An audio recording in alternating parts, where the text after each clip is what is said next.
Good morning सांग मैंने आज हूँ पवित्र पणा संक्रांति आउ ओडिया नववर्ष कालीर ब्लॉग रे मुझे देखी आपण मानू केमी कौन प्रिपरेशन चलता तो आज पणा संक्रांति सबकि जो प्रिपरेशन होता तो खत्म हो जाए तो एटा को बहुत लक्षाधिक लोक आसती तो चलतु देखा हेला नक भिडटी को आरंभ करवा भिडटी आरंभ करने पूर्व चैनल को सब्सक्राइब कर दिंतु लाइक कर दिंतु और शेयर कर दिंतु चलतु वीडियो शुरू करवा। तो सकाळ सकाळ प्रथम गाड़ी स्टार्ट मारी चलू माँ दरिया नायकाणी मंदिर को सिंहपुर मार्केट रू प्राय 2 किलोमीटर हम बर्तमान पे नायकाणी मंदिर पाखापाखि आम पहुँच सारूँ आपण मैंने देखिपे तो पहुँचा पड़े आम आड़ गोटे कैमेरा बुलेदेलु आउ गोटे कथा एठे लोक टे कम देखा कारण एबे टाइम मतलब सकाळ टाइम तो एते लोक होना तो आउ टिके पर आर दृश्य पूरा पूरी अलग देखिए हजार हजार भक्त आसती माँ को दर्शन करने को।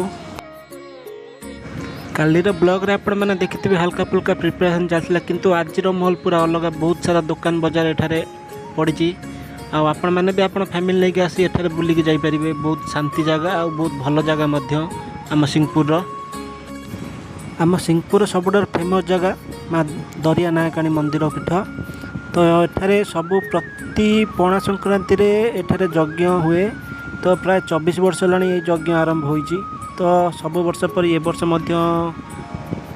यज्ञ आरंभ होईची तो एठारे देखिबा मिलुची कि आर वर्ष अपेक्षा एठारे बहुत बेसी दुकान बजार सब पड़ी बहुत सारा दुकान बजार आपण मैंने भी देखि पारुथिबे बहुत सारा डोली मध्य पड़ी छोट छोट छुआंग पई 2-3 दिन हम लगातार प्राय बहुत ठंडा लगुला खरा भी टी कम था किंतु आज सकाळू जहाँ दृश्य देखा जाउची आज बहुत खरा हम कारण सकाळू धीरे धीरे गरम हम आरंभ होगा बहुत लोग हजार हजार दर्शक आसवे तो गरम पर व्यवस्था रही रास्तार आपण आसला बेले प्राय जड़ छत्र खोला रही सब जो मैंने आसवे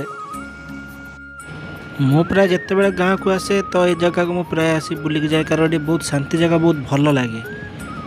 जिते मनर दुख था जंत्रणा था जगह आसी थे जदि आप बसवे तो आपन को निश्चित भाव में शांति मिल मोर जा अनुभव मु भी जा मतलब अनुभव करे कि ए शांति जगह भाया कौटी ना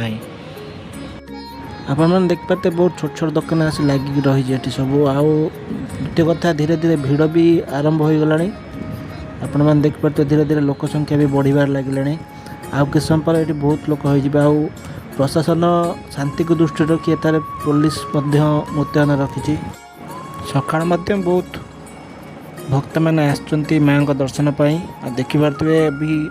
गाड़ी सब भीतर सब बहुत सारा रखी आउ टिके पर मत लगुच एठार जगह ही मिलनी गाड़ी रखा गाड़ी सब आगे स्टैंड रखी आसवे चली चलिकी।